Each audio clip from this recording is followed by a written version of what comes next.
ಎಲ್ಲ ಹೊಸ ವಿಡಿಯೋಗಳ ನೋಟಿಫಿಕೇಶನ್ ತಪ್ಪದೇ ಪಡೆಯಲು ಸಬ್ಸ್ಕ್ರೈಬ್ ಆಗಿ ಪಕ್ಕದಲ್ಲಿ ಕಾಣಿಸುವ ಬೆಲ್ ಬಟನ್ ಪ್ರೆಸ್ ಮಾಡೋದನ್ನು ಮರಿಬೇಡಿ. Hi friends, smart study circle YouTube ಚಾನಲ್ಗೆ ನಿಮಗೆಲ್ಲರಿಗೂ ಸ್ವಾಗತ. ಇಂದಿನ ವಿಡಿಯೋದಲ್ಲಿ ನಾವು 2 ನವೆಂಬರ್ 2020 ಪ್ರಚಲಿತ ವಿದ್ಯಮಾನಗಳ ಬಗ್ಗೆ ವೀಕ್ಷಿಸೋಣ. ಈ ವಿಡಿಯೋ ಆರಂಭ ಮಾಡುವ ಮೊದಲು ಈ ಚಾನಲ್ಗೆ ಯಾರಾದರೂ ಸಬ್ಸ್ಕ್ರೈಬ್ ಆಗಿಲ್ಲ ಅಂದರೆ ಸಬ್ಸ್ಕ್ರೈಬ್ ಆಗಿ ಮತ್ತು ಪಕ್ಕದಲ್ಲಿರೋ ಬೆಲ್ ಐಕಾನ್ನ ಕ್ಲಿಕ್ ಮಾಡಿ.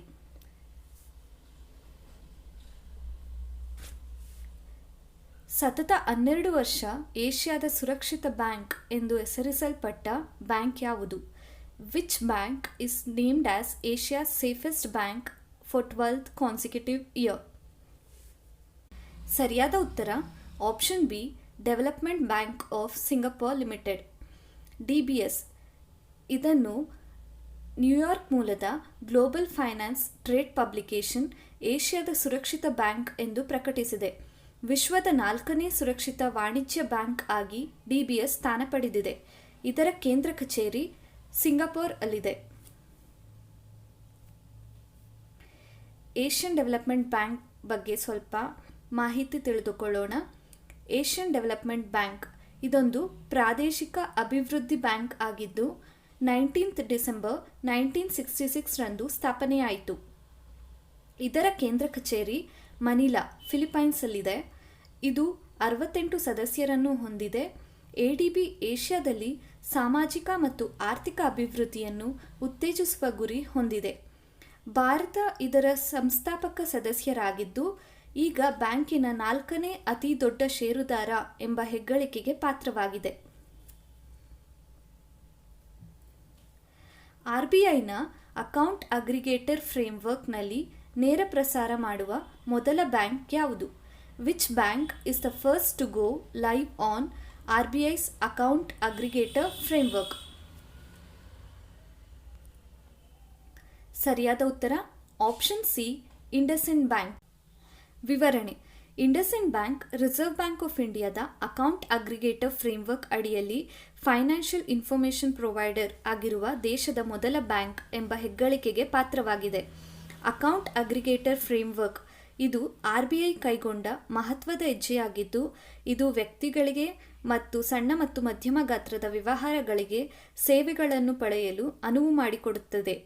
ಫೈನಾನ್ಷಿಯಲ್ ಇನ್ಫಾರ್ಮೇಷನ್ ಪ್ರೊವೈಡರ್ ಎಂದರೆ ಗ್ರಾಹಕರು ತಮ್ಮ ಖಾತೆಗಳ ಸ್ಟೇಟ್ಮೆಂಟ್ಸ್, ಲೋನ್ ಇನ್ಫಾರ್ಮೇಷನ್, ಕ್ರೆಡಿಟ್ ಕಾರ್ಡ್ಗಳನ್ನು ಪಡೆಯುವುದು ಮುಂತಾದ ಹಲವಾರು ಯೋಜನೆಗಳನ್ನು ಒಂದೇ ವಿಂಡೋದಲ್ಲಿ ಪಡೆಯಬಹುದು.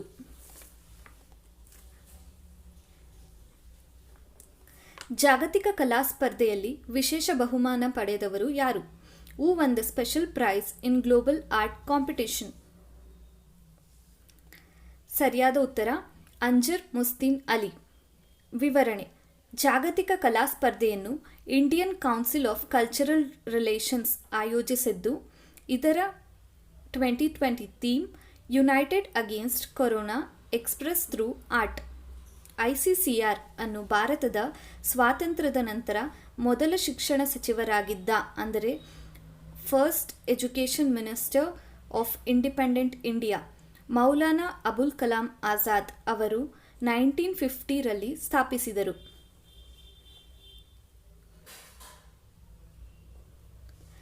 ಪ್ಲಾಸ್ಟಿಕ್ ಪ್ರೀಮಿಯರ್ ಲೀಗ್ ಪಂದ್ಯಾವಳಿಯನ್ನು ಯಾವ ನಗರದಲ್ಲಿ ಆಡಲಾಗುತ್ತದೆ?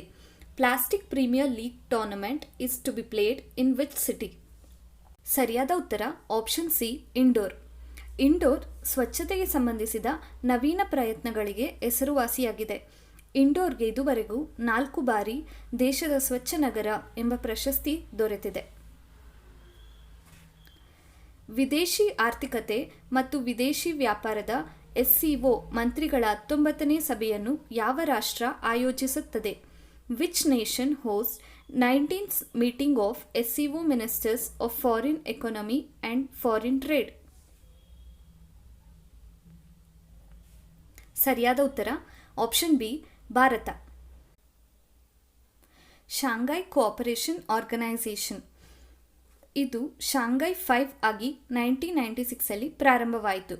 ಇದರ ಮುಖ್ಯ ಉದ್ದೇಶ to ensure security and maintain stability across the vast Eurasian region, join forces to counteract emerging challenges and threats, and enhance trade as well as cultural and humanitarian cooperation.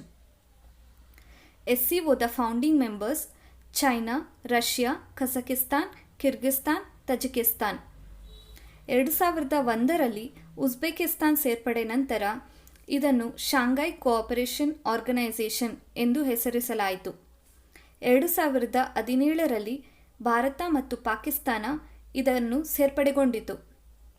ಪ್ರಸ್ತುತ SCOದಲ್ಲಿ 8 ಸದಸ್ಯರು ಇದ್ದಾರೆ ಮತ್ತು 4 ಅಬ್ಸರ್ವರ್ ಸ್ಟೇಟ್ಸ್ ಯಾವುದೆಂದರೆ Afghanistan, Belarus, Iran and Mongolia.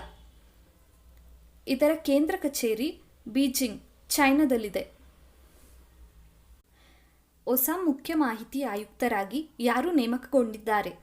Who is appointed as new chief information commissioner? ಸರಿಯಾದ ಉತ್ತರ option C, Yashvardhan K Sinha. Chief information commission ಇದನ್ನು right to information act ಅಡಿಯಲ್ಲಿ ಅಧಿಕೃತ ಗೆಜೆಟ್ ಅಧಿಸೂಚನೆಯ ಮೂಲಕ ಕೇಂದ್ರ ಸರ್ಕಾರ ಸ್ಥಾಪಿಸಿತು.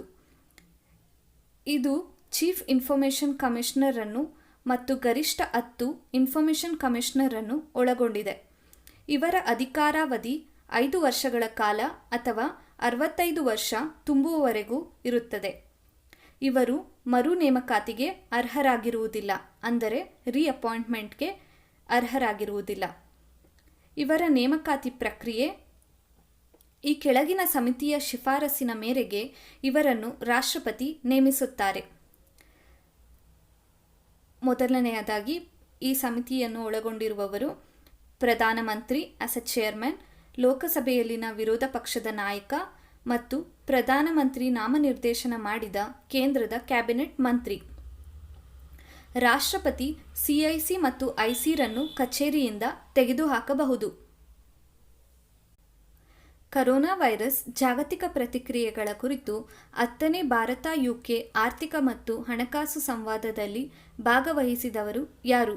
ಹೂ participated in 10th India UK economic and financial dialogue on global responses to corona virus?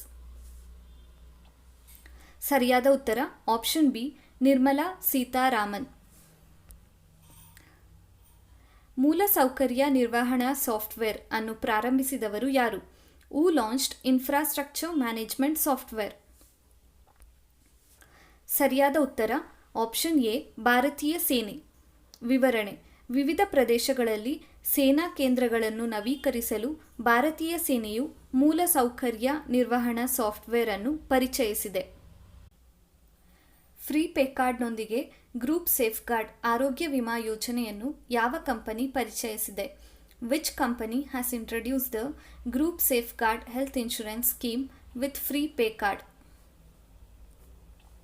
ಸರಿಯಾದ ಉತ್ತರ ಆಪ್ಷನ್ ಬಿ, ICICI ಲೊಂಬಾರ್ಡ್. ವಿವರಣೆ: ಈ ವಿಮಾ ಯೋಜನೆಯ ಪ್ರಕಾರ ಫ್ರೀ ಪೇ ಕಾರ್ಡ್ ಹೊಂದಿರುವವರು ಅಪಘಾತಕ್ಕೊಳಗಾದರೆ ಅಥವಾ ಚಿಕಿತ್ಸೆಗಾಗಿ ಆಸ್ಪತ್ರೆಗೆ ಸೇರಿಸಬೇಕಾದರೆ ಅವರಿಗೆ ವಿಮಾ ರಕ್ಷಣೆ ಸಿಗುತ್ತದೆ. ವಿಶ್ವ ಸ್ಟ್ರೋಕ್ ದಿನವನ್ನು ಯಾವ ದಿನಾಂಕದಂದು ಆಚರಿಸಲಾಗುತ್ತದೆ? World stroke day is being observed on which date? ಸರಿಯಾದ ಉತ್ತರ ಆಪ್ಷನ್ ಸಿ, 29th ಅಕ್ಟೋಬರ್. ಸ್ಟ್ರೋಕ್ನ ಗಂಭೀರ ಸ್ವರೂಪ ಮತ್ತು ಈ ಸ್ಥಿತಿಯನ್ನು ತಡೆಗಟ್ಟುವಿಕೆ ಹಾಗೂ ಚಿಕಿತ್ಸೆಯ ಬಗ್ಗೆ ಜಾಗೃತಿ ಮೂಡಿಸಲು ಈ ದಿನವನ್ನು ಅಕ್ಟೋಬರ್ 29ರಂದು ಆಚರಿಸಲಾಗುತ್ತದೆ. ಇದರ 2020 theme join the movement to highlight the role of being physically active in preventing this condition. ಚಂದ್ರನ ಸನ್ಲಿಟ್ ಮೇಲ್ಮೈಯಲ್ಲಿ ನೀರಿರುವುದನ್ನು ಕಂಡುಹಿಡಿದವರು ಯಾರು? Who discovered water on sunlit surface of moon? ಸರಿಯಾದ ಉತ್ತರ ಆಪ್ಷನ್ ಎ, ನಾಸಾ. ನಾಸಾದ stratospheric observatory and infrared astronomy ಪ್ರಕಾರ ವಿಜ್ಞಾನಿಗಳು ಚಂದ್ರನ ಮೇಲೆ ಸೂರ್ಯನ ಬೆಳಕು ಬೀಳುವ ಪ್ರದೇಶದಲ್ಲಿಯೂ ನೀರಿರುವ ಬಗ್ಗೆ ದೃಢಪಡಿಸಿದ್ದಾರೆ. ಸೋಫಿಯಾ ನಾಸಾ ಮತ್ತು ಜರ್ಮನ್ ಏರೋಸ್ಪೇಸ್ ಸೆಂಟರ್ DLR ನಡುವಿನ ಜಂಟಿ ಯೋಜನೆಯಾಗಿದೆ. IBM ಡಿಜಿಟಲ್ ಸೇವೆಗಾಗಿ ಯಾವ ಕಂಪನಿಯೊಂದಿಗೆ ಸಹಕರಿಸಿದೆ? IBM collaborated for digital services with which company? ಸರಿಯಾದ ಉತ್ತರ option A Indian oil corporation. Indian oil corporation limited ಇದು ಭಾರತೀಯ ಸಾರ್ವಜನಿಕ ಅಂದರೆ ಇಂಡಿಯನ್ ಪಬ್ಲಿಕ್ ಸೆಕ್ಟರ್ ವಲಯದ ತೈಲ ಮತ್ತು ಅನಿಲ ಕಂಪನಿಯಾಗಿದೆ. ಇದರ ಕೇಂದ್ರ ಕಚೇರಿ ನವದೆಹಲಿಯಲ್ಲಿದೆ. ಎಎಸ್ಐ ಯಾವ ಐಐಟಿಯೊಂದಿಗೆ ಸ್ಮಾರಕಗಳ ಮರುಸ್ಥಾಪನೆಗಾಗಿ ಇಟಾಲಿಯನ್ ಸಂಸ್ಥೆಗಳೊಂದಿಗೆ ಒಪ್ಪಂದಕ್ಕೆ ಸಹಿ ಹಾಕಿತು? ASI signed Memorandum of Understanding with Italian Institutes for Restoration of Monuments with which IIT? ಸರಿಯಾದ ಉತ್ತರ option C IIT Kanpur. Archaeological survey of India ASI ಪುರಾತತ್ವಶಾಸ್ತ್ರದ ಸಂಶೋಧನೆಗಳು ಮತ್ತು ದೇಶದ ಸಾಂಸ್ಕೃತಿಕ ಪರಂಪರೆಯ ರಕ್ಷಣೆಗೆ ಪ್ರಮುಖ ಸಂಸ್ಥೆಯಾಗಿದೆ. ಇದನ್ನು 1861ರಲ್ಲಿ ಅಲೆಕ್ಸಾಂಡರ್ ಕನ್ನಿಂಗ್ಹ್ಯಾಮ್ ಸ್ಥಾಪಿಸಿದರು. ಇದರ ಕೇಂದ್ರ ಕಚೇರಿ ನವದೆಹಲಿಯಲ್ಲಿದೆ ಮತ್ತು ಇದು ಕೇಂದ್ರ ಸಂಸ್ಕೃತಿ ಸಚಿವಾಲಯ ಅಂದರೆ ಮಿನಿಸ್ಟ್ರಿ ಆಫ್ ಕಲ್ಚರ್ ಅಡಿಯಲ್ಲಿ ಕಾರ್ಯನಿರ್ವಹಿಸುತ್ತದೆ. ಇದು antiquities and art treasures act 1972 ಅನ್ನು ಸಹ ನಿಯಂತ್ರಿಸುತ್ತದೆ. TMSAC ಪೋರ್ಟಲ್ ಮತ್ತು 2020 ವಿಜಿಲೆನ್ಸ್ ಮ್ಯಾನ್ಯುಯಲ್ ಅನ್ನು ಪ್ರಾರಂಭಿಸಿದ ಬ್ಯಾಂಕ್ ಯಾವುದು? ವಿಚ್ ಬ್ಯಾಂಕ್ ಲಾಂಚ್ಡ್ TMSAC ಅಂದರೆ tracking and monitoring staff accountability cases portal and 2020 vigilance manual? ಸರಿಯಾದ ಉತ್ತರ option B PNB Punjab national bank. Digital ಕೌಶಲ್ಯ ಹೊಂದಿರುವ 1 ಲಕ್ಷ ಮಹಿಳೆಯರನ್ನು ಯಾವ ಕಂಪನಿಯೊಂದಿಗೆ ಸಬಲೀಕರಣಗೊಳಿಸಲು NSDC ಅಂದರೆ ನ್ಯಾಷನಲ್ ಸ್ಕಿಲ್ ಡೆವಲಪ್ಮೆಂಟ್ ಕೌನ್ಸಿಲ್ ಒಪ್ಪಂದ ಮಾಡಿಕೊಂಡಿದೆ? NSDC tied up to empower 1 lakh women with digital skills with which company? ಸರಿಯಾದ ಉತ್ತರ ಆಪ್ಷನ್ ಬಿ ಮೈಕ್ರೋಸಾಫ್ಟ್. ವಿವರಣೆ: ಮುಂದಿನ 10 ತಿಂಗಳಲ್ಲಿ ಭಾರತದಲ್ಲಿ 1 ಲಕ್ಷಕ್ಕೂ ಹೆಚ್ಚು ಹಿಂದುಳಿದ ಮಹಿಳೆಯರಿಗೆ ಡಿಜಿಟಲ್ ಕೌಶಲ್ಯಗಳನ್ನು ನೀಡಲು ಮೈಕ್ರೋಸಾಫ್ಟ್ ರಾಷ್ಟ್ರೀಯ ಕೌಶಲ್ಯ ಅಭಿವೃದ್ಧಿ ನಿಗಮದೊಂದಿಗೆ ಸಹಕರಿಸಿದೆ. ಈ ಉಪಕ್ರಮವು ದೇಶದ 1 ಲಕ್ಷಕ್ಕೂ ಹೆಚ್ಚು ಯುವಕರಿಗೆ ಡಿಜಿಟಲ್ ಕೌಶಲ್ಯಗಳನ್ನು ಒದಗಿಸುವ NSDCಯೊಂದಿಗಿನ ಮೈಕ್ರೋಸಾಫ್ಟ್ ಪಾಲುದಾರಿಕೆಯ ವಿಸ್ತರಣೆಯಾಗಿದೆ. ಈ ಆಪ್ಷನ್ಸಲ್ಲಿರೋ ಕಂಪನಿಗಳ CEOಗಳ ಹೆಸರು ಎಕ್ಸಾಮ್ ಪಾಯಿಂಟ್ ಆಫ್ ವ್ಯೂ ಅಲ್ಲಿ ತುಂಬ ಇಂಪಾರ್ಟೆಂಟ್ ಆಗಿದೆ. ಮೊದಲನೆಯದಾಗಿ Google CEO Sundar Pichai, Microsoft CEO Satya Nadella, Amazon CEO Jeff Bezos, Reliance CEO Mukesh Ambani. ಈಗ ಇಂದಿನ ಪ್ರಶ್ನೆ ಪತ್ರಿಕೆಯ 2 ಪ್ರಶ್ನೆಗಳು ಮತ್ತು ಅದರ ಉತ್ತರವನ್ನು ನೋಡೋಣ. ಮೊದಲನೆಯ ಪ್ರಶ್ನೆ: ಭದ್ರತೆಯನ್ನು ಹಲವಾರು ಬಾರಿ ಮಾರಾಟ ಮಾಡುವ ಮಾರುಕಟ್ಟೆಯ ಪ್ರಕಾರ. The type of market in which security can be sold several times is? ಸರಿಯಾದ ಉತ್ತರ ಆಪ್ಷನ್ ಬಿ ದ್ವಿತೀಯ ಮಾರುಕಟ್ಟೆ, ಸೆಕೆಂಡರಿ ಮಾರ್ಕೆಟ್. ಎರಡನೇ ಪ್ರಶ್ನೆ: ವಿಜಯನಗರ ಮತ್ತು ಬಹಮನಿಗಳ ನಡುವಿನ ಯುದ್ಧಗಳಿಗೆ ಮುಖ್ಯ ಸ್ಥಳ. The main place for the wars between Vijayanagara and Bahmanis is? ಸರಿಯಾದ ಉತ್ತರ ಆಪ್ಷನ್ ಡಿ ರಾಯಚೂರ್ ದೋಅಬ್ ಪ್ರದೇಶ. ಫ್ರೆಂಡ್ಸ್, ಈ ವಿಡಿಯೋನ ನೀವು ಪೂರ್ತಿ ವೀಕ್ಷಿಸಿದ್ದರೆ ಈ 2 ಪ್ರಶ್ನೆಗಳಿಗೆ ನೀವು ಉತ್ತರಿಸಬಹುದು. ಮೊದಲನೇ ಪ್ರಶ್ನೆ: SCOದ ಕೇಂದ್ರ ಕಚೇರಿ ಎಲ್ಲಿದೆ? Where is the head quarters of SCO situated? ಎರಡನೇ ಪ್ರಶ್ನೆ: ಹೊಸ ಮುಖ್ಯ ಮಾಹಿತಿ ಆಯುಕ್ತರಾಗಿ ಯಾರು ನೇಮಕಗೊಂಡಿದ್ದಾರೆ? Who is appointed as the chief information commissioner? ಈ 2 ಪ್ರಶ್ನೆಗೆ ಉತ್ತರಗಳನ್ನು ನನಗೆ ಕಮೆಂಟ್ ಬಾಕ್ಸಲ್ಲಿ ತಿಳಿಸಿ. ಇಂದಿನ ತರಗತಿಯ ವಿಡಿಯೋದ PDF ನಿಮಗೆ ಈ ವಿಡಿಯೋ ಕೆಳಗಿನ ಡಿಸ್ಕ್ರಿಪ್ಷನ್ ಬಾಕ್ಸಲ್ಲಿ ಸಿಗುತ್ತದೆ. ಇದನ್ನು ಡೌನ್ಲೋಡ್ ಮಾಡಿ ಮತ್ತು ಎಲ್ಲ ಕ್ವೆಶನ್ಸ್ ಆನ್ಸರ್ಸ್ನ ರಿವೈಸ್ ಮಾಡಿ. ಈ ವಿಡಿಯೋ ನಿಮಗೆ ಇಷ್ಟ ಆಗಿದ್ದರೆ ಲೈಕ್ ಕೊಡಿ ಮತ್ತು ನಿಮ್ಮ ಫ್ರೆಂಡ್ಸ್ ಜೊತೆ ಶೇರ್ ಮಾಡಿ. ಧನ್ಯವಾದಗಳು.